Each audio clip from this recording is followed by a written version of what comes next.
오늘은요, 내일이 또 노동절이고 쉬는 날인데 센터장님을 또 나오게 하라. 이거 너무 죄송해서 오늘 좀 미리 내일 게스트하고 이제 양해를 구하고 조정했습니다. 그래서 오늘 우리 이상희 센터장님 나오셨습니다. 감사합니다. 네, 반갑습니다. 안녕하세요. 네, 안녕하세요. 급 환영해 주시기 바랍니다. 급 환영. 자, 오늘 우리 이야기 주제가 우리 동균 전사님 뭐죠? 지난주에 마무리할 때 갑자기 그런 생각이 드는 거예요. 요즘에 그 부모 세대는 자녀가 대학을 가면 이제 행복도가 오른다. 그러면은 연장선상에서 할머니 할아버지들은 손주 손녀가 육아로 이제 개입이 되는데 그럼 그분들은 어떻게 그분들에 대한 연구가 있을까? 갑자기 궁금해서 이렇게 한번 여쭤봤었는데 네. 그때 당시에 장로님들, 권사님들 반응이 뜨거웠어요. 왜냐하면 공감이 되시는 거죠. 왜냐하면 김답답 시청자분들이 연령대가 손주가 있으신 분들이 많단 말이죠. 그쵸. 그래서 그런 부분에 대한 공감을 크게 해주셔서 이게 또 이제 급하게 연락을 말씀을 드렸었던 거죠. 그렇죠. 네네. 이제 오늘 주제가 손자 손녀를 보시는 조부모님에 대해서 할 거라는 생각을 했는데 그 지난번에 그걸 말씀하셨을 때 제가 연구를 찾아보겠다고 했었죠. 네네. 그걸 제가 잊어버리고 연구를 못 찾아봤는데 제가 추정컨대는 확인은 해보고 다음 주에 말씀을 드릴 텐데 추정컨대는 육아에 개입이 많지 않으면 훨씬 행복하실 것 같아요. 근데 이쁘기만 하니까. 그렇죠. 육아에 개입이 너무 많으면 정말 힘드시겠죠. 그러니까 그렇죠. 오히려 육아 개입이 본인들도 힘들고 또한 그치. 정작 당사자인 자녀 그 부모 세도 힘들다. 네, 그러실 것 같아요. 왜냐하면 그래서 우리 애들이 안전했구나. 왜 안전했을까요? 할아버지 할머니들이 계시진 않았어요. 미국에는 11년 미국에 동안. 11년 동안. 네, 11년 동안. 그래서 우리 승주가 건강하게 자란 거예요. 사모님은 힘드셨겠다. 그런가요? 사모님 힘드셨죠. 그렇지만 할머니 할아버지가 계시기 때문에 좋은 점들도 많죠. 그쵸. 네, 이제 누리면 되죠. 예, 지금 누리면 되는데 그래도 어린 시절에 이제 그 아이들이 어린 시절에 할머니 할아버지가 굉장히 건강하게 개입하고 도와주실 수 있다면 그건 굉장히 좋은 자원이죠. 정서적으로도. 잠시만요. 네. 우리가 좀 더 용기를 좀 먹고 가기 네, 위해서 네. 한 분이 예. 센터장님 오늘 또 일찍변이 너무 좋고 또 미모가 빛이 나십니다.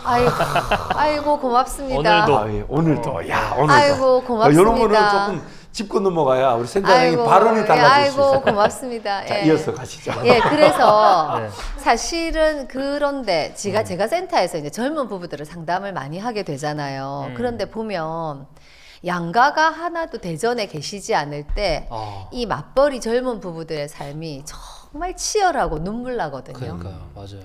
거기다 애 둘 키우면서 살아가는 젊은 부부들의 삶은 저는 거의 총성 없는 전쟁터처럼 느껴져요.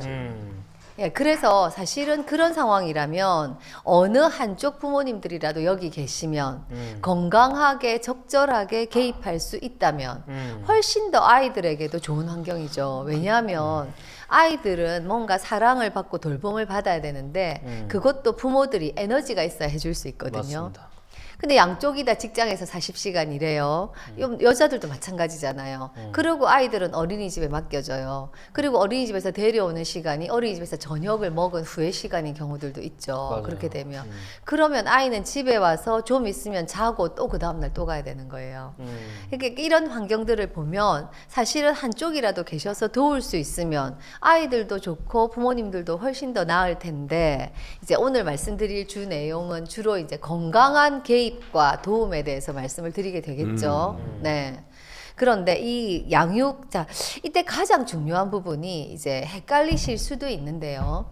이게 돌보는 시간은 할머니, 할아버지가 더 많고, 그렇지만 진짜 부모는 아이들의 부모가 진짜 부모잖아요. 그렇죠. 이래서 이게 헷갈리고 혼란스러울 것 같아요. 그렇죠. 그런데 자, 할머니 할아버지가 절대로 이제 잊어버리시면 안 되는 게 뭐냐면 이 양육의 기준은 부모의 기준을 존중하셔야 된다는 그러니까 거예요. 그게 예, 이게 핵심이에요. 이게 핵심이야. 예, 이게 핵심이거든요.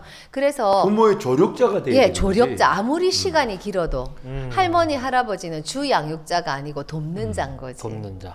돕는 자의 반드시 마인드를 돕는 가지셔야 되거든요. 물론 자녀의 그 젊은 부부의 양육 기준이 틀렸을 수도 있겠죠. 그럴 때는 아이가 없는 자리에서 사실은 누구누구야. 내가 아이를 길러보니 이거는 이렇고 이거는 이렇고 이거는 이런데 이거 네가 이렇게 하는 게 나는 이런 거 같은데 내가 너한테 이거 한번 얘기해보고 싶었어. 라고 뭐 아드님이나 따님한테 말씀하시거나 이렇게 하실 수는 있지만 이제 어떤 부모님들이 헷갈리시기 쉬우시냐면 본인이 자녀를 잘 길렀어. 잘 기르셨어요. 그래서 자녀 양육에 대해서 프라이드가 있으세요. 그러면 내 방식이 오라라고 믿고 계시겠죠. 예, 그럴 때 손자 손녀를 맡게 됐어요. 그런 맡게 됐어요. 근데 내 방식이 오라라고 믿고 있고 나는 이렇게 길렀더니 애들이 지금 이렇게 사회적으로 잘 되고 잘 나가고 기능도 잘하고 관계도 잘해. 그러면 내가 키운 방식에 대한 확신이 있을 수밖에 없잖아요. 이럴 때가 가장 위험한 것 같아요. 승주야, 네 기도해. 네. 승주 너건마. 승주 너건마 나중에 네 자식들한테 개입하면 큰일 나겠다. 네. 근데 승주 엄마 조심해야 돼. 네. 승주 엄마 조심해야 돼. 승주 네 기도만 해라. 야, 진짜 너무, 왜냐면 저는 사실 제 아내가 네. 육아를 굉장히 잘했다고. 뭐 굉장히, 그러셨던 것 같아요. 저는 제 생각에. 예, 기본적으로 너무 오히려 따뜻하시니까. 아빠가 없었기 때문에 더 잘하지 않았을까. 왜? 헷갈리지 않은 애들이 한방향으로. 그게 옛날에 그런 말도 있잖아요. 아기가 잘 되려면 할아버지가 돈이 많아야 되고 아빠가 빨리 죽어야 된다. 그러면은 엄마가 옛날에 그런 말이 어디 있었어? 그 말은 어느 맥락에서 나온 네, 있긴 있었죠. 말이냐면 이 네. 학원과 교육 관계에서 나온 말인데요. 아이가 좋은 대학에 가려면 할아버지의 재력, 아빠의 무관심. 있어야 무관심이구나. 된다. 죽는 건 아니고. 예, 무관심. 예, 할아버지의 재력. 니는 그 무관심을 죽음으로 바꿔. 아니 저는 그렇게 들었어요. 예, 아니요. 그게 와전된 건데 할아버지의 재력, 아빠의 무관심. 왜냐하면 지금 아이들을 영어 유치원 보내는 데 대한 논란이 있잖아요. 가끔씩 뉴스에 보면 이 젊은 세대들은 집값이 너무 비싸기 때문에 아이들 영어 유치원비를 대는 건 조부모 세대라고 알려져 있거든요. 아하. 예, 그래서 용돈을 털고 돈을 털어서 한 2년간 그 집중적인 시기에 뭐 유치원비를 대준다. 이 장면에서 나온 이야기인 것 같아요. 예. 그래서 할아버지가 돈이 많아야 네, 된다. 네. 할아버지 돈을 재력. 강조한 거지. 네. 아빠의 무관심을 그걸 강조한 건 아니지. 예, 왜냐하면 지금 젊은 부부 세대가 전 세계적으로 그렇다고 하지만 부모 무관심을 세대 죽음으로. 그쵸. 조금 나는 누구한테 들은 거야? 이렇게 맨날 빡센 말을 듣는. 예, 그래서 말이 사실은 그게 와전되기가 쉬운데 지금 세대는 지금 젊은 부모 세대가 부모보다 가난한 첫 세대다 이렇게 얘기하기도 하잖아요. 그렇지. 부모보다. 예, 부모들이 왜냐하면 자산을 더 많이 갖고 있기 때문에 그 부모 그러니까 지금 말한 베이비 부모 세대가 갖고 있는 자산이 훨씬 많은 거죠. 그들의 자녀들이 지금 자녀를 기르고 있잖아요. 그렇죠. 기르기 시작한 거죠. 그러니까 그게 할아버지의 재력이 아이를 서포트하는 자원이 된다 이 얘기를 지금 하시는 거죠. 아빠가 무관심해야 되는 거는 아빠가 어중간하게 알고 있기 때문에 이상한 조언들을 하기도 하거든요, 실제로. 차라리 돈만 내는 게 나은데. 예, 차라리 뭐 그러니까 할아버지의 불을 얘기하는 거지. 예, 잘 다니던 학원에서 애가 좀 숙제가 많다고 찡찡대는데 그 장면을 보면 아빠는 학원 끊어. 하지마. 예. 그럼 거기서 끊으면 그 다음은 어떻게 해요? 애가 해온 맥락은 엄마가 알고 있어요. 그치. 전체 얘가 스토리. 지금 숙제가 많은 거고 얘가 잘 해왔고 요렇게 하면 어디로 갈 거라는 장기적인 플랜은 엄마가 있는데 아빠는 그 플랜은 없으면서 아이가 뭐 찡찡대고 숙제 많아 뭐 어쩌고 저쩌고 일시적이고 이례적인 그쵸. 간섭. 예, 그래서 사실은 그거는 사안에 따라 다르지만 그럴 때는 이제 엄마들이 귀를 좀 닫으셔야 되죠. 닫으시고 그냥 대응하지 말고 묵묵히 밀고 나가야 될 단계도 사실은 있거든요. 예, 그거는 뭐 다른 이야기고 양육. 자, 두 번째는 아이와 조부모의 정서적 관계가 이제 굉장히 중요하죠. 굉장히 중요한데 왜냐하면은 이 조부모님들이 이런 것 같아요. 본인들이 자녀들한테 해주지 못한 것들이 발견되는 것 같아요. 그렇지. 예. 그 아쉬움을 이제서야 하는 거야. 예, 그런 것 같아요. 내가 너무 서슬퍼렇고 젊을 때 저희 아버지하고 저는 만 24살 차이였거든요. 그러니까 사실은 청년이 아이를 낳은 거잖아요. 그러니까 아버지는 굉장히 엄하셨어요. 엄마도 엄하셨지만 아빠도 엄하셨는데 그러니까 우리 아버지는 우리 아이를 대하는 방식을 보면 약간 화가 났거든요. 저는. 예, 저렇게 하실 거면서 우리한테는 왜 그러셨지? 그럴 수 이런 마음이 전 실제로 들었어요. 예, 그런데 그게 어떻게 쏟아지냐면 과잉 보상이 되는 거죠. 그렇지. 예. 그때 못 해줬던 예. 거 지금 해주려고. 아이한테 지나치게 허용적인. 근데 그 과잉 보상 행동이 결국은 누구를 위한 거예요? 자기를 위한 거지. 아, 그때 죗값을. 그렇죠. 본인을 위한 거지. 본인을 위한 거잖아요. 그래서 과도하게 보호하거나 허용하면 아이들은 자기 조절력이 없어지죠. 아하. 그렇죠. 그러셔도 안 되는 거예요. 그리고 부모하고 기준이 달라지죠. 과도한 허용은. 젊은 부모들은 과도하게 허용하지 않고 허용할 수도 없으니까요. 그렇잖아요. 그리고 또 그렇다고 지나치게 통제하고 옛방식으로. 예. 그러니까 내 아이를 잘 키웠어. 그러니까 아이는 어릴 때 이렇게 엄하게 다뤄야 돼. 그래야 얘가 반듯하게 자라. 이런 아하. 신념을 갖고 계시는 분들은 아하. 굉장히 통제적으로 또 조종하고 통제하고 옛방식으로 하면 아이는 위축되는데 이제 그 이때 영향을 주는 게 아이의 기질이거든요. 저희 센터에서 정말 그 보면서 느끼는 건 부모가 똑같아도 아이의 기질이 어떠냐에 따라 그 기질과 양육 태도의 상호작용 결과가 달라요. 아. 그럴 수밖에 없잖아요. 불안이 높은 아이와 불안이 낮고 굉장히 도전적인 아이가 처벌을 같이 받아들이지 않죠. 처벌을 해석하는 것도 다르고 받는 정서적 영향력도 다른 거예요. 그렇잖아요. 그러니까 아이와 조부모의 정서적 관계 굉장히 중요하죠. 더구나 이 장면에서 보게 되는 또 중요한 어떤 그 현상은 뭐냐 하면 그 손녀, 손자가 누구를 닮아 있거든요. 예를 들면 외탁을 하거나 친탁을 하거나 이렇잖아요. 맞아. 예, 이러면 더 끌리지. 자기도 모르게 편애가 들어가요. 그렇지, 편해. 내 자식 닮은 손자 손녀를 예쁜 거예요. 이 그렇게 현상이 나 최근에 몇 명 봤어. 이 현상이 정말 강해요. 어. 근데 아이들한테는 상처죠. 할머니 할아버지가 이유도 모르는 채로 나는 예뻐하는데 동생은 싫어해. 느끼나요, 애기들도? 근데 아이들 느끼죠. 애들은 생물이에요.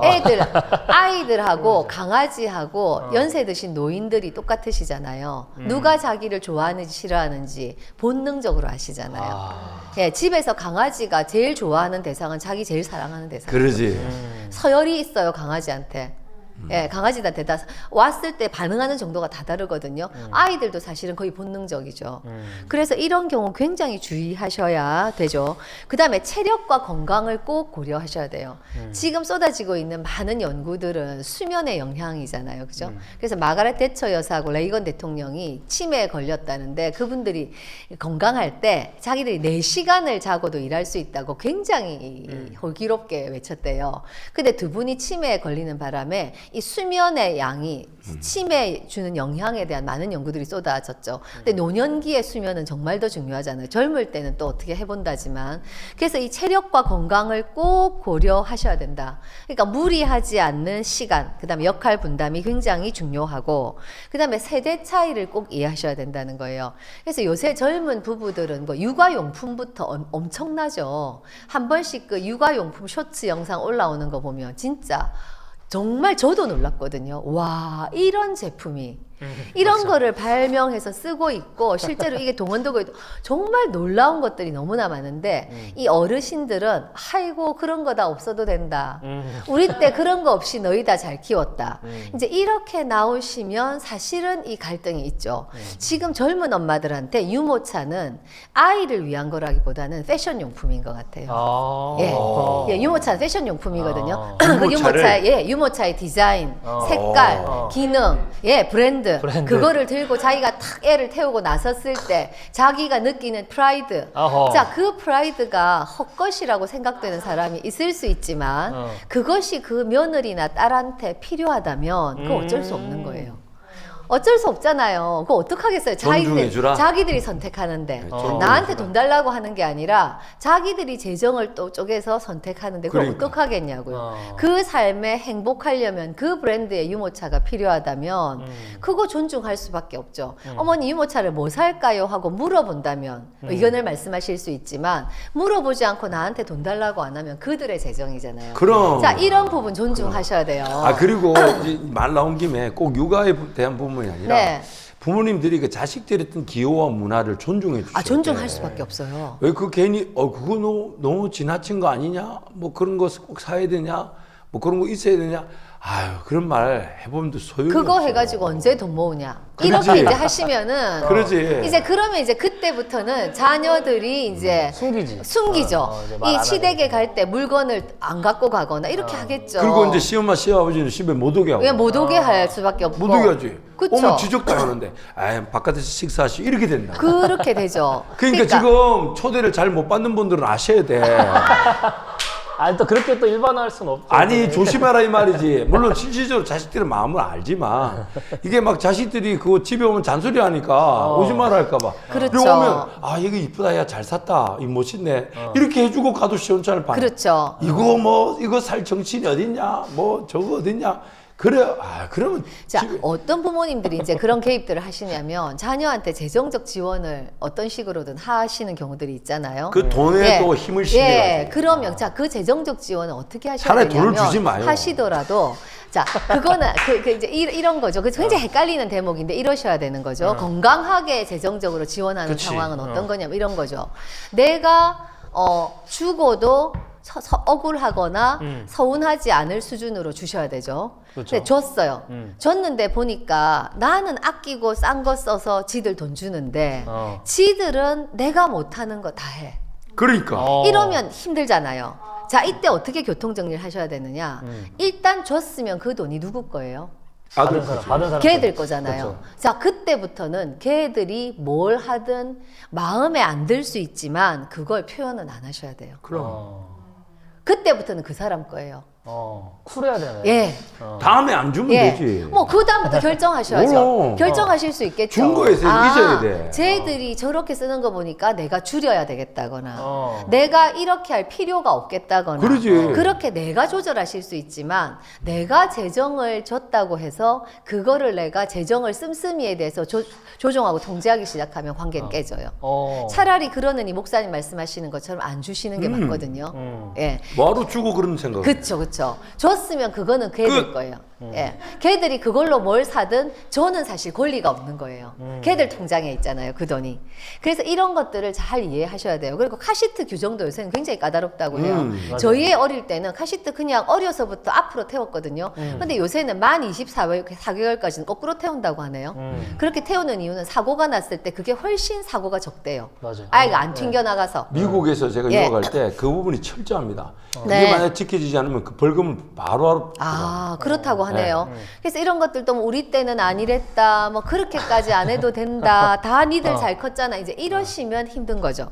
자, 그 다음에 역할 경계를 설정하셔야 되는데요. 자, 중요한 결정, 뭐겠어요? 교육, 병원, 훈육 기준, 이런 거는 부모 중심. 근데 일상적인 돌봄, 정서적 지지, 뭐 아이 씻기고 어떻게 하고, 아이고, 우리 아이 예뻐. 이거는 조부모 담당. 그 다른 거는 다 물어보셔야죠. 예. 아이가 지금 열이 몇 도 나는데 아이 지금 병원에 가야 되겠니? 열이 몇 도 이상 나면 병원에 데리고 갈까? 네가 아이 키워보니까 어땠어? 이런 거. 병원은 어디 갈까? 네가 특별히 다니는 소아과가 있어? 뭐 이런 거. 그죠? 그럼 훈육은 어떻게 할까? 제일 싸움 나기 좋은 지점이 스마트폰. 스마트폰 TV 시청. 예, 보여주는 거.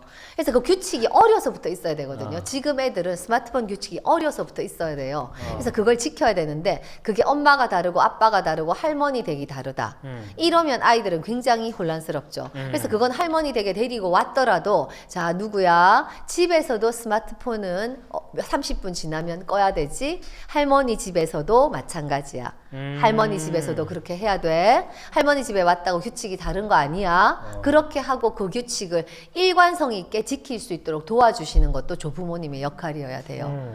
그래야 걔가 일관성 있는 규칙을 갖고 나가요. 그래서 핵심은 하나예요. 아무리 돌보는 시간이 조부모님이 길더라도 주 양육자는 부모고 그 훈육의 권한은 부모한테 있다는 걸 인정하셔야 돼요. 그래서 모르시는 건 물어보셔야 되고 애매한 부분도 물어보셔야 되고 그쪽 권위를 존중하셔야 돼요. 예. 근데 다만 뭐 어떤 것에 대해서 견해가 다르다. 예를 들면 체벌에 대한 견해가 다를 수 있죠. 그렇죠? 그러면 그런 것들은 뭔가 좀 아이를 때리는 거지. 지금 체벌은 다 소용없다고 결론이 났거든요. 그럼에도 불구하고 예를 들면은 이 부모님들이 아이를 체벌하면서 길렀다면 그 아들이 얘를 체벌해야 된다고 믿고 있을 수 있거든요. 그러면 이제 이건 어떻게 되냐면 제가 횃불 트리니티 김용태 교수님 그 자녀교육 세미나를 들으러 갔을 때 제가 물어봤죠. 부모가 자녀를 키운 대가는 교수님 뭐예요? 이렇게 물어봤더니 교수님 말씀이 없다. 그거를 바라면 안 된다. 자, 다만 있다면 뭐냐? 내가 내 자식을 키운 방식대로 자녀가 그 자식을 키우는 걸 보는 거래요. 내가 내 자식을 키운 그 방식대로 내 자식이 자기 자식을 키우는 걸 내가 보는 게 대가라고요. 잘 키웠으면 좋은 대가를 받는 거고. 네. 못 대가가 키웠으면 없다는 예, 얘기가 대가가 없다는 없다는 얘기를 이야기죠. 하는 없다는 거죠. 거거든요. 그리고 대가가 있다 해도 불편해지는 거지. 그렇죠. 내가 자식 기르면서 만족하는 사람 누가 있겠어. 그렇죠. 근데 똑같은 방식을 자녀들이 하고 있으니 그거는 내가 지금 마이너스란 얘기지. 예, 그렇죠. 그런 얘기를 하는 거거든요. 그래서 사실은 내가 내 아이를 기른 대로 내 아이도 내 아이를 기를 거라고 보셔야 돼요. 그럴 수밖에 없어요. 왜냐하면 그 양육 방식이 체화돼 있어요. 내 몸에 배어 있거든요. 그래서 그런 장면들을 볼 때 마음에 안 드는 부분은 말씀하실 수 있지만 손녀, 손자가 없는 곳에서 조용하게 말씀하셔야 된다. 그 다음에 부모, 조부모 관계도 굉장히 중요하죠. 사실은 아이보다 더 중요한 게 그 부모와 조부모의 관계죠. 그죠? 그래서 감사 표현은 계속 하셔야 돼요. 예, 당연하게 여기시면 안 된다. 왜? 반복된 호의는 상대방의 권력이 되죠. 모든 관계에서. 그래서 그냥 당연하게 봐주시면, 자녀도 당연하게 여기면 부모님이 그걸 보는 게 당연하게 되는 거예요. 안 보면 불편하게 되는 거죠. 그래서 감사 표현은 정말 자주 하셔야 된다. 자녀 쪽에서. 그리고 서로 불만은 쌓아두지 말고 부드럽게 작을 때는 그 불만의 크기가 10점 만점에 2점, 3점일 때 말씀하셔야 된다. 그래야지 높은 소리가 안 나가거든요. 5점이 넘어가면 그 격앙된 목소리로 말하지 않을 수가 없어요. 그리고 뭔가 요청할 게 있을 때는 부탁의 형태로 표현하기. 이렇게 하셔야 되는 거죠. 그 다음에 또 제일 중요한 게 뭐냐면 조부모님이 아이들을 돌보지만 이 아이의 주 양육자는 엄마고 엄마와 애착이 손상되지 않아야 된다는 걸 끊임없이 기억하셔야 돼요. 저는 대표적으로 할머니가 키웠거든요. 할머니가 주 양육자셨어요. 거의. 그랬는데 왜냐하면 저희 엄마가 그때 그 직장이 그 풀타임으로 직장이 있었고 그랬기 때문에 그랬는데 할머니가 저를 너무 예뻐하셨죠. 할아버지도 너무 예뻐하셨죠. 같이 사는 삼촌도 저를 너무 예뻐하셨죠. 저희 아버지는 남자 형제였기 때문에 딸이 없었잖아요. 제가 태어난 때는 1963년이니까 그때 남존여비 사상이 너무 강할 시절인데도 저희 집에는 남존여비 사상이 없었어요. 사실 저는. 그래서 저는 뭐 여자애가 계집애가 이런 말을 단 한 번도 들어본 적이 없거든요. 그 딸이 태어나기를 기대했대요. 아들만 있으니까. 너무 예뻐하셨는데 저는 그걸 알았어요. 예뻐하신다는 걸. 인지적으로 알았죠. 나중에 생각해보면. 그런데 우리 엄마 아빠 늘 바빴고 전 늘 할머니 할아버지하고 있는 시간이 길었는데 그때 제 마음을 돌아보면 가슴 한 곳에 구멍이 뚫린 것 같았어요.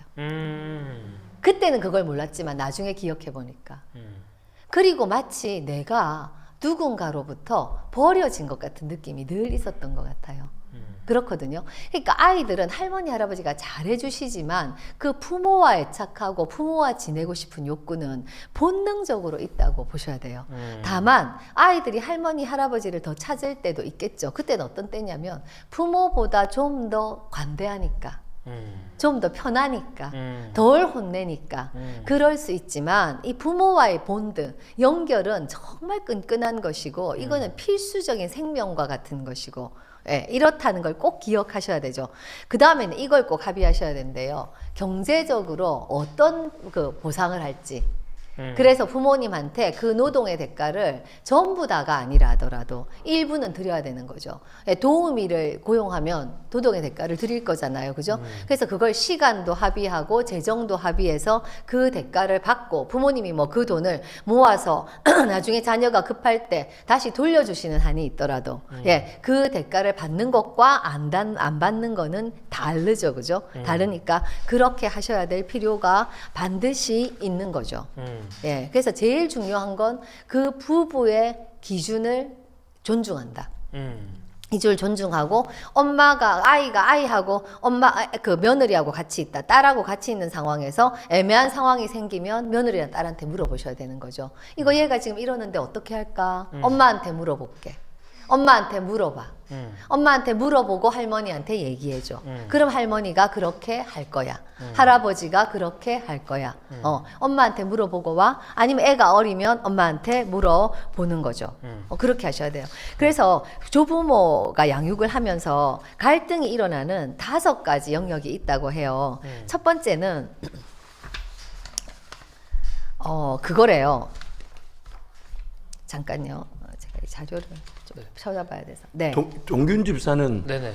조부모님에 대한 기억이 어때? 좋아요. 오, 내가 아, 지금 맞다. 그 대화를 되게 그 대답을 듣고 그냥 그러니까 자세하게 얘기해. 좋은 거를 몰랐는데 제가 할머니 돌아가셨을 때 엄청 울었거든요. 그래서 알았어요. 그때 네가 힘들었던 거 아닌가? 왜 물어보셨어? 본인이 울고 싶어 운 거 아니야? 제가 뭐 할아버지 할머니 제사 살례를 이유로. 친구들도 이제 조부모님이 돌아가시고 상 당하면 가잖아요. 그러면 뭐 아무렇지도 않아요. 그쵸. 근데 저는 엄청 슬펐거든요. 근데 외할머니, 외할아버지는 제가 너무 어릴 때 이제 돌아가셔서 기억이 없지만 저희 친할머니는 엄청 슬펐어요. 그래서 왜 이렇게 슬프지 했을 때 저는 이제 기억에 항상 할머니 집에 가면 사촌 형이랑 같이 놀고 그 할머니 집에서 할아버지랑 같이 이렇게 놀았던 추억이 많아요. 그래서 추억이 많다 보니까 이렇게 슬펐구나 이런 생각이 좀 들었는데 이거 듣다가 궁금한 게 센터장님 네. 기준이 부모의 기준과 조부모의 기준이 같아야 된다고 말씀을 해주셨잖아요. 네네. 근데 그게 재미잖아요. 할머니 집에 가면 내가 못하는 걸 할 수 있어. 네. 뭐 간식도 먹을 수 있고 사탕도 네, 주워 먹을 그쵸, 수 그쵸. 있고 TV도 밤에 볼 수 있고 네. 요게 그 재미란 말이에요. 예. 근데 이거를 없애면은 좀 삭막하잖아요, 사실. 그렇죠. 근데 네. 이제 이게 유동균 선생님께서 할머니 댁에 가셨을 때는 그 네. 할머니가 주로 돌보신 게 아니라 놀러 가신 거죠. 그렇죠. 이 놀러 가셨을 때 하고 이 할머니 할아버지가 이 양육의 조력자일 때는 달라야 될 것 같아요. 개입을 더 그렇잖아요. 많이 하셨을 아니 때. 이렇게 생각하면 좋지 네. 않을까? 꼭 그런 집에서 못하는 걸 하게 하는 즐거움만이 아니라 그 부모의 그런 양육 기준에 할아버지 할머니가 거기에 맞춰서 또 즐거운 놀이를 만들 수 있는 그런 아이디어가 없지 않을 텐데 예. 너무 우리는 집에서 못하는 거 내가 해줄게 그래서 점수를 얻으려는 점수를 얻으려는 것도 쉽게 있지. 점수를 예. 얻으려는 아빠들이 그게- 허용적인 것도 그러지. 그래서 그렇죠. 쉽게 점수를 얻으려는 게 욕심이죠. 근데 저 이런 거 있어요. 맡기는 입장이잖아요. 네. 근데 맡기는 입장에서 엄마, 뭐 아니면은 어머님 그 TV는 30분만 보여주세요라고 하면 네. 할머니 입장에서는 24시간 막 봐야 되는데 TV를 30분밖에 못 봐? 못 보여줘? 그럼 나는 30분밖에 못 쉬는 거야? 그러니까 맡기는 입장에서도 그건 좀 그러실 수도 있겠다. 왜냐면은 너무 할머니한테 너무 그렇게 아이디어가 없는 거지. 애들이 어떻게 그 시간에 데리고 놀 건지. 그거를 손주 내가 없어서 그래, 손주 누굴 탓하자는 게 아니고 고민을 하자는 거야. 어. 그 아이디어를 어떻게 하면 만들어낼 수 있을까? 근데 아시겠지만 아이디어가 무궁무진해도 애들은 그것보다 TV를 원할 수 있어요. 맞아요. 그럴 근데 수 있죠. 30분만 틀어주세요 할머니 하잖아요. 그러면은 또 우리 말대로 하겠죠. 그러면 그게 또 부담이 되고 우리도 맡길 때 부담이 되고 그러니까 못 맞아요. 맡기고 예. 이럴 바에는 그러실 수 있겠네요. 이럴 바에는 우리도 예. 편하고 할머니 할아버지도 편하게 거기에 맡기자. 며칠은 예. 그래야 좀 우리도 편하고 그분들도 편하게 볼 수 있으니까. 그러니까 며칠은 괜찮죠. 며칠은, 사실은 며칠 일시적으로 그렇게 맡길 때는 사실은 그 규칙이 좀 깨지고 그 유연성이 좀 있어도 며칠은 괜찮다. 그 아이들이 2개의 규칙을 습득할 수도 그러지, 있거든요. 그러지. 예, 2개의 규칙. 할머니 댁에 가면 이럴 수 있고 허용되면 집에 안 돌아오면 돼. 안 되고. 안 돼. 근데 그래서, 이게 할머니 할아버지가 매일 돌보신다. 그때는 또 다른. 매일 돌보시는데 엄마하고 규칙이 다르다. 이러면 너무 힘들어지는 거죠. 그렇지 않겠어요? 그래서 오히려 할머니 할아버지 댁에 놀러 가는 상황, 할머니 할아버지 댁에 일시적으로 맡기는 상황에서는 괜찮지. 뭐 아이들이 2개의 규칙을 습득하기도 해요. 아이들은 굉장히 그 영리하기 때문에 다 살아남는 방식을 알고 있거든요. 영악하지, 영악해. 예, 그렇죠. 그래서 거기 가면 어떻게 해야 되고 여기 가면 어떻게 해야 되는지 더구나 사회적 민감성이 높은 아이들은 더 잘 알죠. 그렇거든요. 그건 괜찮을 수 있는데 이게 진짜 중요한 조력자인데 다른 규칙을 갖고 있으면 부모가 어떠한 훈육도 시킬 수 없죠. 그렇잖아요. 그 훈육이 먹히지 않는 상황이 되는 거죠. 그래서 반드시 맞춰야 되는 5가지 핵심 포인트가 있대요. 뭐냐면 아이를 먹이는 거. 먹이는 거. 이거 첫 번째. 뭘 먹일지 말지. 저희 집에 부모님이 제가 먹이는 걸 네, 먹인다. 부모님이 먹이는 걸 먹이는 우리 게 애들 아니라 먹을 게 없는데. 먹이라 그게 아니라 젊은 부모가 원하는 걸 주셔야 된다는 거죠. 그래서 제일 좋은 거는 내가 뭘 먹여야 될지 잘 모르겠으니까 네가 만들어 주면 내가 먹일게. 아, 좋다. 아. 예. 좋다. 예, 너희 아이가 지금 먹어야 되는 거를 아이가 먹어야 되는 걸 만들어주면 내가 시간 맞춰 데워서 먹일게. 저희 어릴 때는 단 것도 정말 제한적이었는데 저희 아이 제가 친정에서 뭐 그 공부하느라고 아이를 데리고 좀 있은 적이 있거든요. 그때 엄마 아빠가 단 거를 다 주셔가지고 저희 아이가 만 5세 이전에 이빨 치료를 받았잖아요. 저희 어릴 때는 단 거 너무 제한하고 칫솔질 너무 이렇게 하고 했는데 제가 막 밤에도 뭐 학교에 있고 이래가지고 정신이 없어서 그걸 못 챙겼더니 어느 날 애가 이빨이 몇 개나 썩었더라고요. 그래가지고 그때 막 수면 마취 같은 거에서 이빨 치료 받았던 기억이 나거든요. 그러니까 그때 저희 엄마 아빠를 본 기억이 지금도 나는데 그때 저희 아빠를 봤을 때 어떤 느낌이 들었냐면 두 분이서 저희 아이를 데리고 있는 엄마 아빠 세 명이 있는 장면을 제가 봤을 거 아니에요. 마치 신혼부부 같았어요. 아. 저희가 어린 시절에는 그런 그림이 거의 없었을 것 같아요. 예, 할머니, 할아버지한테 그치. 저희는 있고 없었을 것 같은데 저희 아이가 태어나고 나서 엄마 아빠는 정서적으로 마치 두 분이 신혼부부 같았다고요. 저희 아이를 데리고. 예, 어떤 의미인지 아시겠죠? 근데 신혼부부 같은 건 좋지만 신혼부부인 줄 알고 본인들의 기준대로 키우시면 안 된다는 거죠. 정서적으로 그걸 누리시는 건 괜찮죠. 그쵸?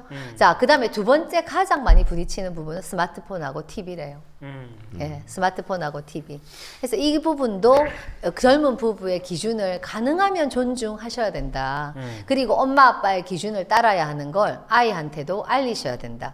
할머니, 할아버지한테는 그거 나는 없어. 엄마 아빠가 잘 알고 있는 거야. 그래서 엄마 아빠가 시키는 대로 할머니, 할아버지도 하는 거야. 아, 엄마한테 전해서 물어보자. 뭐 이렇게 하는 거죠. 예, 엄마한테 전화해서 물어보자. 엄마가 지금 안 된다네. 30분 지났으니까 더 느리는 건 안 된대. 우리 다른 거 하자. 이렇게.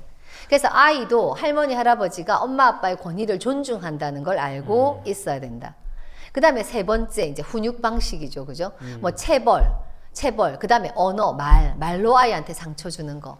어떤 부부들은 부부 상담하러 오시면 저희 시댁에 가면 또는 외가에 가면 누군가 할머니, 할아버지 중에 한 분이 아이한테 말로 상처를 주세요. 이렇게 말씀하시는 분 계세요. 말로 상처 주세요. 근데 할머니, 할아버지는 모르시는 것 같아요. 이거 어떻게 하면 되죠? 안 데리고 가야 될까요? 이렇게 얘기하죠.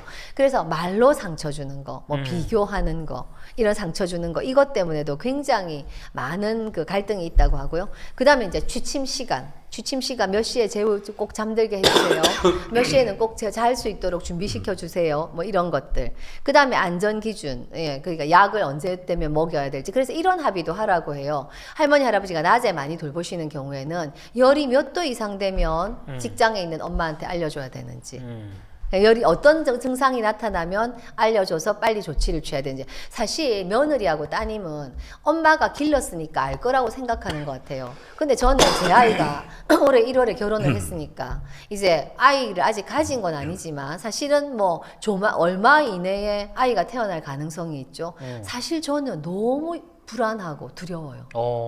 며느리가 제가 모든 걸 알고 있다고 생각하고 물어보면 전 아는 게 아무것도 없는 거예요. 네, 아는 게 아무것도 없는 것 같고 어떻게 해야 될지 모르겠고 다행인 건 유튜브가 있어서 그때 공부해야지 이 생각이 들어요. 신생아를 어떻게 씻기는지 신생아한테 어떻게 해야 되는지 모르겠거든요. 그러니까 그런 것들을 모르는 것들은 젊은 부부들은 정말 요새 잘 알아요. 잘 알거든요. 공부도 많이 하고 들은 것도 많고 사전에 준비도 많이 하기 때문에 구체적으로 권위를 부부한테 주고 물어보신다.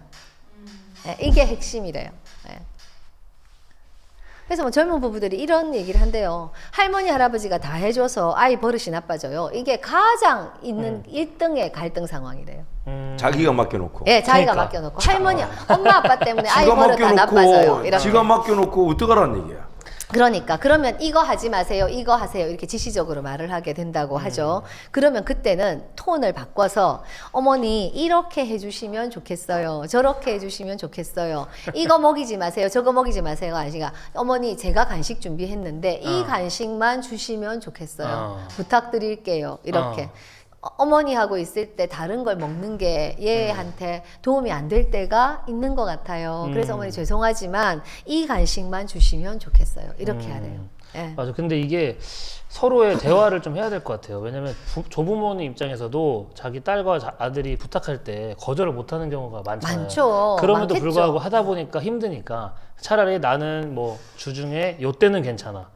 그리고 이 정도는 괜찮아. 이거를 먼저 말씀해 주시고 자녀 세대에서도 그거를 인지하고 맡기고 이렇게 서로 조율이 돼야 되는데 그렇죠. 우리 엄마 아빠는 손주니까 이쁘니까 다 괜찮을 거야 해서 그냥 막 몇 시간 며칠 맡겨버리면 그래서 아니, 그러면 안 되죠. 부작용이 그래서 나을 수 제가 네. 조금 목회적 차원에서 또 이상적 기준을 한번 네. 제시해 볼게요.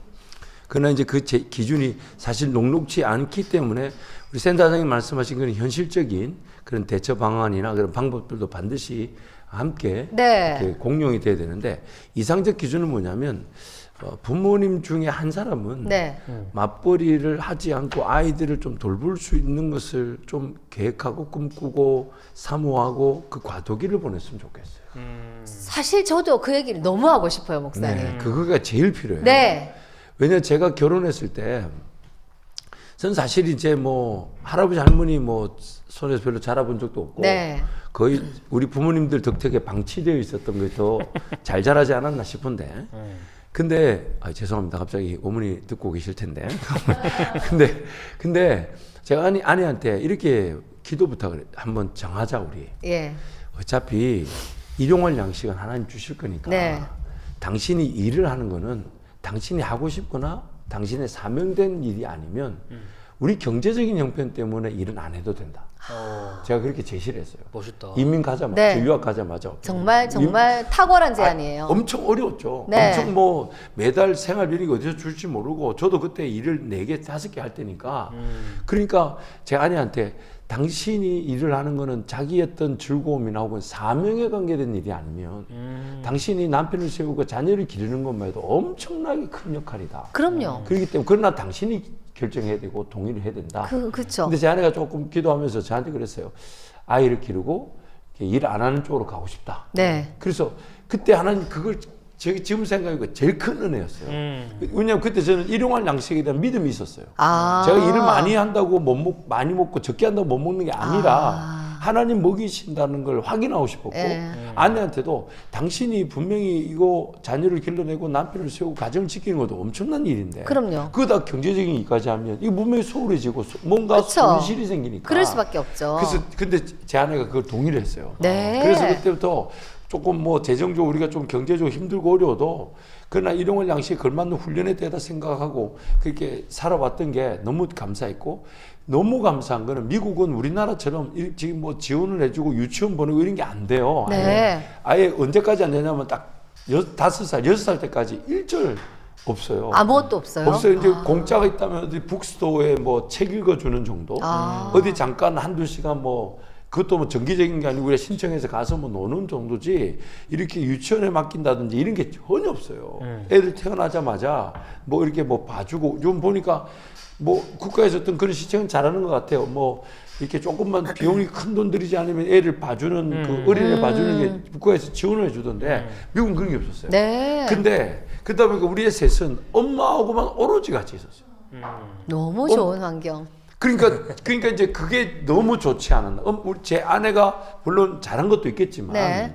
그 아이들이 엄마하고만 시간을 보내. 3명 쫄쫄이. 네. 그러니까 이제 엄마가 책 읽어주고 또 엄마 체력이 떨어지니까 네. 뭐 못해줄 때도 있었죠. 그렇지만 오로지 환경은 엄마하고의 관계이 다 우리 애들 클 때까지. 네. 그러니까 프리스쿨이라고 그러죠 미국에 네. 킨더가든이라는데 그 5살, 6살 때까지 갈 때까지는 최소 5, 6년은 엄마하고의 온전한 시간이 있었어요. 네. 그게 지금 우리 애들도 지금 보면 정서적으로 안정감이 있지 않나. 그럼요. 네, 그런 게 제 눈에도 보여요. 엄청난 정서적 그리고 안정감이 그때 있죠. 아빠가 없었기 때문에 더 좋았지 않았나.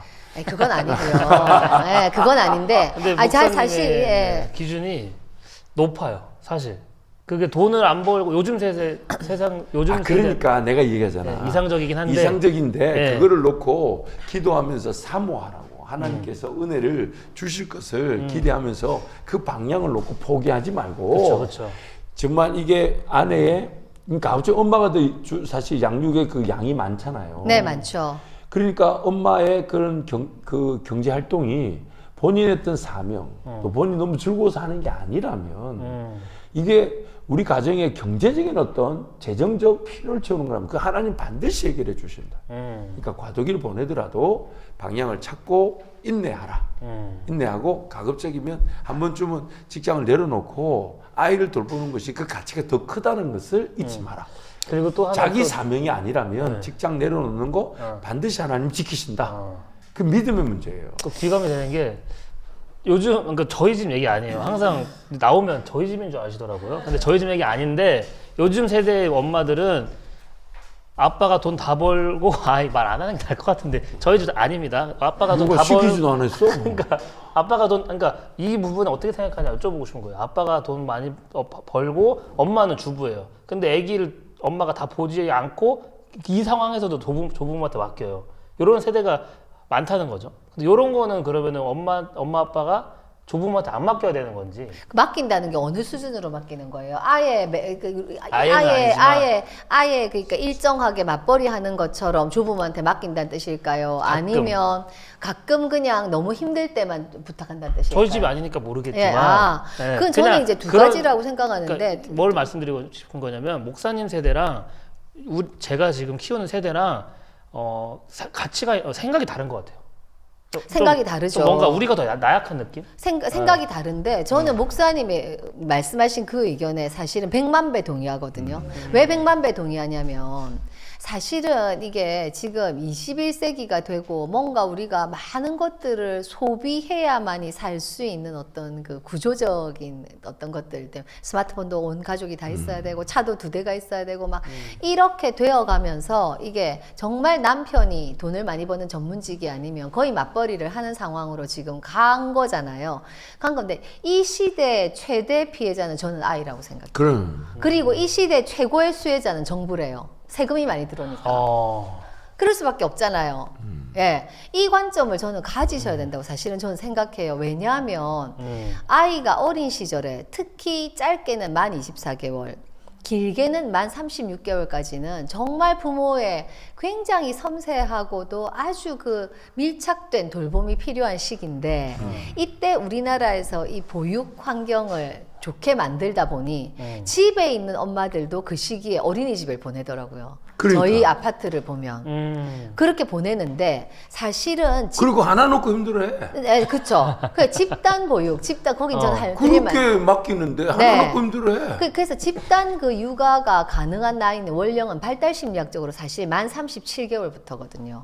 근데 너무 어린 나이에 어린이집에 가서 많은 아이들 속에서 그 있다는 것 자체가 너무 힘든 거고, 그래서 목사님 말씀에 전적으로 동감하는 게 정말 그게 사명이 아니라면 사실은 그 그러지. 시절의 소명은 저는 엄마라고 생각해요. 아유, 그럼요. 그 굉장히 시절의 중요하죠. 콜링은 엄마죠. 그럼. 그것보다 중요한 일은 없는데 이게 재정적인 것 때문에 나가게 되는 것도 있고, 또 하나는 젊은 부부를 상담하다 보면 목사님께서는 사모님한테 그 소통을 하셨네요. 그래서 그렇죠. 사명이 아니라면 안 했으면 좋겠다. 당신이 이것만 해도 대단한 거다. 그럼. 이 가치를 인정하시는 발언을 하신 거잖아요. 근데 드물지 않게 남편들이 아내에 대해서 표현할 때 집에서 논다는 표현을 써요. 아유, 집에서 절대로 놀 수 없습니다. 집에서 제일 힘들어. 집에서 절대로 놀 수 밖에서 없어요. 노는 거야. 밖에서 놀 수 있어요. 맞아요. 그럼. 집에서 얼마나 힘든데. 그러니까 그거를 그렇게 말하고 있어요. 애들하고 그거 못해. 못해서 내가 밖에라 일한 거야.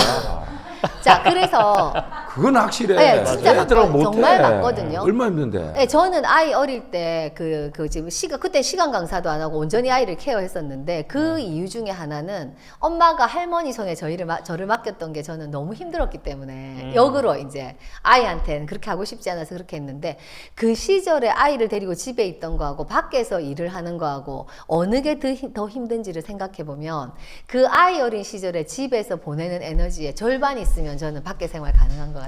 아유, 왜냐하면 굉장히. 예측 가능하고 통제 가능하잖아요. 바깥 일은 그렇지. 시간이 정해져 있고 내가 조절할 수 있고 미뤘다 할 수 있는 일들도 있고 사회적으로 다른 사람을 만나기도 하고 요구되는 양이 적지. 그렇거든요.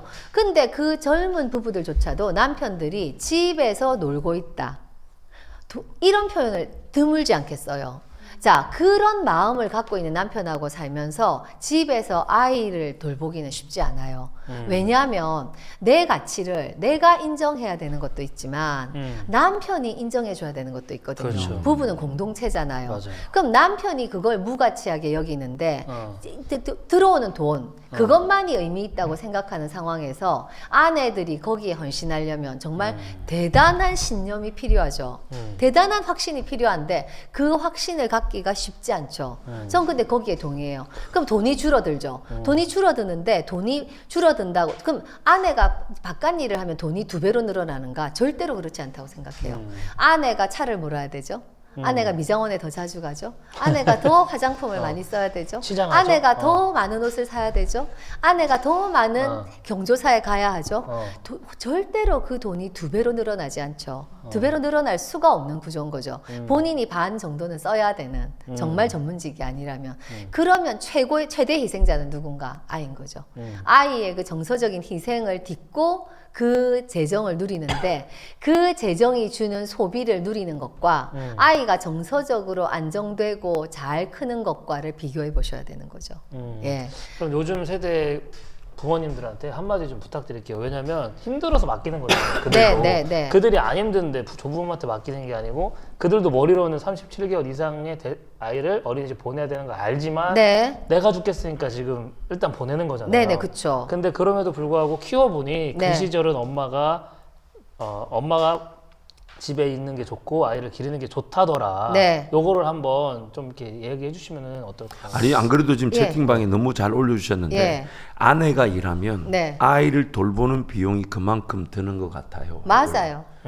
이거 진짜 이 현실이에요. 그래서 이렇게 말씀하시기도 하세요. 교사나 이런 분들은 이제 연금이 쌓이잖아요. 그죠? 정규직이고 이게 그 정년이 보장되어 있으면 연금이 쌓여가는데 아이 어릴 때는 내가 버는 돈이 모두 다 나가지만 그거는 낸다고 생각하고 연금 쌓이는 거 보고 이 직장을 가져요. 이렇게 말씀하시는 분들도 있거든요. 뭐 그 입장도 충분히 네, 이해는 뭐 돼요. 현실적이니까. 이해는 되는데 이제 전 목사님 말씀의 포인트는 사실 일하지 말고 아이를 돌보세요도 있지만 뒷부분에 있다는 생각이 드는데 그 믿음을 가져보시라고 그럼요. 말씀하시는 거잖아요. 그 그러니까 하나님 하나님은 앞에서. 믿음만큼 역사하시잖아요. 믿지 않는 자에게 역사하시지 않잖아요. 목사님한테 그럼- 예. 그리고 저는 죄송한 그게 포인트라고 얘기지만 생각해요. 제가 그렇게 말하고 제 생활이 편했겠어요? 제가 그렇게 말하고 제 경제적 형편이 저는 뭐 순식간에 좋아졌겠어요? 죄송한 얘기지만 세상에서 직업 가지고 일하는 분들보다 더 어려웠어요. 정말입니다. 제가 어디서 어떻게 일용할 양식 줄지 몰랐어요. 왜냐하면 그때는 유학생이었죠. 유학비 나가죠. 학비 내야 되죠. 교회에서 전임으로 일을 못했죠. 파트타임 일했죠. 근데 하나님께서 저한테 여러 가지 걸 경험하게 하시면서 저는 저대로 성장하게 하셨고 감사하게도 아이들대로 엄마와 함께 지켜지게 하셨어요. 그러니 안 되는 일을 제가 하라는 게 아니에요. 하나님의 창조 질서를 얘기하는 거예요. 그쵸. 엄마의 그 육아의 양은 절대적이에요. 그게 지금 너무 국가가 시책을 해서 엄마들을 돕는 건 좋은데 네네. 그럼 질적 가치를 높인다 생각해야죠. 예. 양적인 시간을 그렇게 맡기더라도 집에서 아이들과 함께 예배를 드리고 함께 아이들한테 성경 읽어주고 함께 하나님 은혜를 누릴 수 있는 예배 환경을 만드는 것만큼 지켜내야 되죠. 그쵸. 그걸 돈을 벌어서 할 수 있는 일이 아니에요. 그쵸. 그러니까 경제적인 필요는 절대적으로 금물이에요. 네.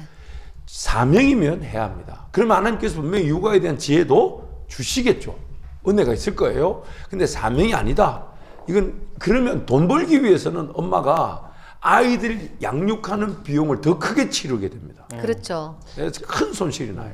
제가 목사님한테 궁금한 게 있습니다. 이제 경력 단절을 두려워서 막 그러니까 경력 단절이라는 게 안 생긴다니까. 사명이면 하나님 지켜주실 거고 돈 버는 거면 경력 단절돼야 돼. 그러니까 두 가지의 은혜가 있을 것 같은데 제가 어린이집에 이진이를 맡기려고 이제 막 돌아다니다가 100일짜리 아기가 앉아 있는 거예요. 아 누워 있지 100일짜리. 그쵸, 100일짜리 누워있지. 너무 그 선생님 애세요 하니까 아니래요. 맡기고 간 거래요. 네. 그래서 왜 그렇게 했을까 했을 때 경력 단절이 두려워서 바로 이제 취업 시장에 뛰어드신 것 같은데 이런 경우는 이제 목사님 말씀으로는 경력 단절이 두렵지 않을 만큼의 자기 가치가 높게끔 하나님께서 훈련시키든지 그럼 지키시는 거지.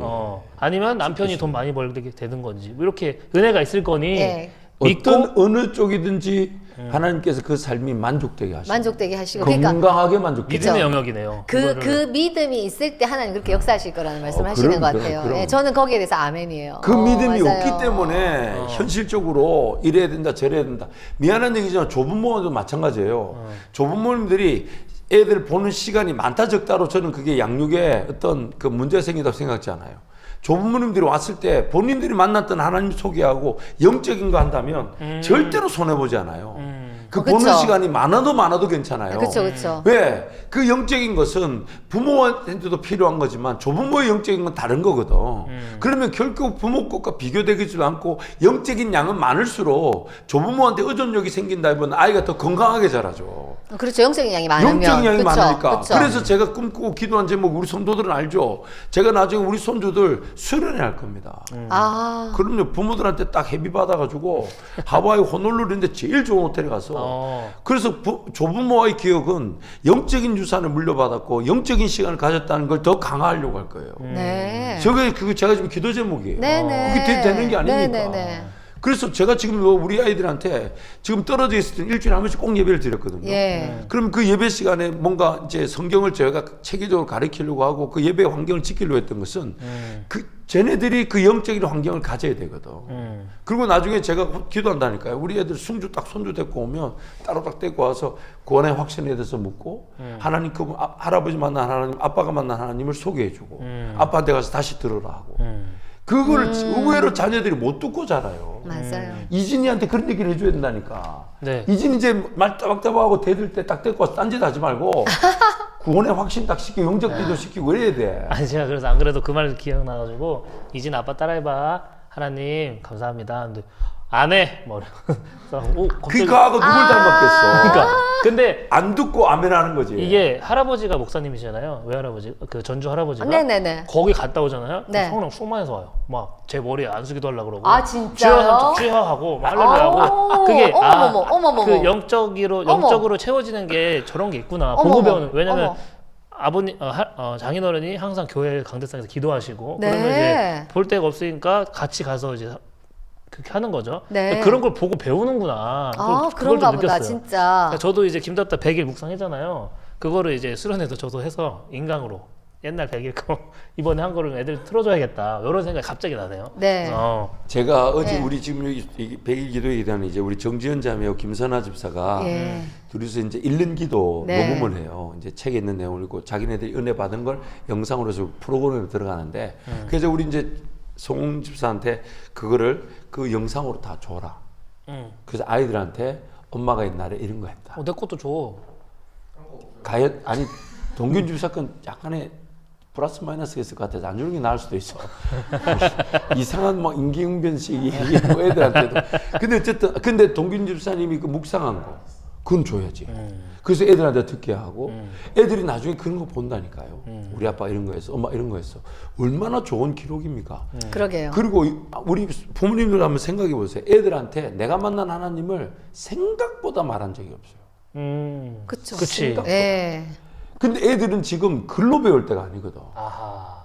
보고 애들은 지식으로 배우는 때가 아니에요. 네, 부모님이 맞아요. 맛본 그 경험을 배우는 거지. 경험을 배울 때지, 그걸 그쵸. 보고 듣는 건데. 그래서 제가 애들한테 코로나 기간에 매주 토요일마다 제가 천천히 단계별로 생각해가지고 제가 인격적 하나님 만났을 때부터 그 이후에 하나님을 경험했던 거를 최대한 얘기해 주려고 노력 많이 했어요. 왜냐면 그것이 평생에 자기네들이 하나님을 붙잡게 되는 끈이 될 거니까. 그렇죠.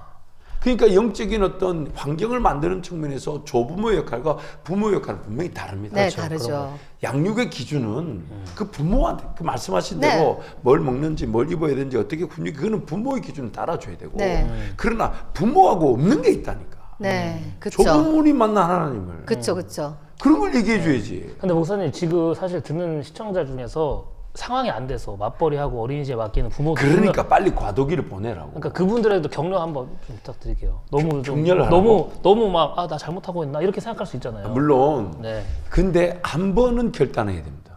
어. 그리고 그 기간이 다시 오지 않습니다. 애들은 커버려요. 그 시간이 다시 오지 않죠. 안 와요. 그 맞아요. 시간이. 그러니까 지금 아이들이 아직 초등학교를 들어가기 전 나이라면 그러면 반드시 한 2-3살이라면 부모님들이 믿음으로 결단하셔야 돼요. 그 엄마가 자기 경력이 단절되는 거 그 비용이 크죠. 그렇죠? 근데 아이들이 그 시간에 엄마를 필요한 비용은 더 큽니다. 더 큽니다. 맞아요. 그래서 우리 센터장님 100만 배 동의한다 하시잖아요. 네, 100만 배 동의해요, 진짜. 그러니까 경제적으로 어려운 걸 걱정하지 마요. 들의 풀을 보고 공중에 세보라잖아. 하나님 책임지신다니까. 그 대신 그 엄마가 아이들을 그 환경 안에 품어주고 같이 몸부림하고 같이 뒹굴고 유치원 가는 시간보다 엄마의 시간이 더 질적 가치가 클 수 있다면 굉장히 건강한 아이로 자랍니다. 네. 그럼요. 그 가치를 왜 하나님이 그렇게 만들어 놓으셨잖아요. 아들을 유치원에 맡기라고 만든 게 아니라니까. 아 근데 저는 지금 제 또래를 이진이 또래를 키우는 같이 성장하고 네, 있잖아요. 그래서 네. 막 여러 분들의 막 얼굴이 떠올라요. 네. 상황이 안 돼서 진짜 보내는 분들 그쵸. 얼굴이 떠오르고 계시죠. 잘하고 계시는 분들 떠오르고. 네. 그래서 오늘 이렇게 말씀 들으면서 아 내가 어떤 많이 피드백이 됐을 것 같아요. 그 자기의 지금 상황과 하고 있는 것들이. 네, 근데 그렇죠. 마지막으로 드리고 싶은 말들은 다 그래도 그때 센터장님이 말씀하신 것처럼 다 좋은 엄마고 다 좋은 아빠니까 잘하면 된다, 잘하고 있다. 좀 그쵸? 이렇게 좀 마무리를 네, 하고 싶어요. 잘하고 계시고 그다음에 지금 보내시는 분들 많죠. 그 음. 현실적으로 뭐 그럴 수밖에 없는 상황들이 뭐 대부분이죠. 그러면 집에 왔을 때 걔들이 자기 전에 보내는 시간, 그 시간만이라도 아이한테 집중하는. 예, 그게 굉장히 필요하고 할머니 할아버지도 부모와 함께하는 시간을 최대한 확보해주는 부모들이. 근데 저희 교회에서도 보면 부모님한테 맡기다 보면 그게 부모님을 조력자로 생각하는 게 아니라 부모님한테 떠넘기는 것 같은 아유. 부부들이 있어요. 있거든요. 그쵸. 그 편하잖아요. 그렇게 하면. 그쵸. 근데 그러시면 아이들이 정말 힘든 것 같아요. 그래서 조부모님도 젊은 부모가 떠넘길 때 떠맞지 않도록 아하. 이건 어디까지나 너희 아이들이고 부모는 돕는 거야. 그리고 너희하고 보내는 시간 꼭 필요해. 그리고 이 시간은 너희들이 시간 보냈으면 좋겠어. 하고 그거를 굉장히 분별력 있게 여기서도 경계를 설정하셔야 될 것 같아요. 그래야 아이들이 잘 자라요. 그럼. 예, 아이 안 보면 사실 편하죠. 하루 이틀 그게 누적되면 아이 보고 싶지 않거든요. 예, 근데 그거는 아이들한테 정말 힘든 상황이 되는 거죠. 오늘 주제가 핫한 것 같아요. 댓글도 맞아요. 뜨겁고. 네, 댓글이 목사님도 뜨거워요. 그래서 저도 제 생각에 센터장님 네, 다음 네. 주는 네. 이번에 한번 조금 연구하신다든 네. 못하셨던 부분들을 네, 네. 갖고 예, 그 데이터를 찾아볼게요. 네, 왜냐하면 이게 지금 모든 세대의 주제예요. 맞아요. 할아버지, 할머니, 부모 세대, 젊은 자녀 세대 다 주제예요. 포함되니까 네.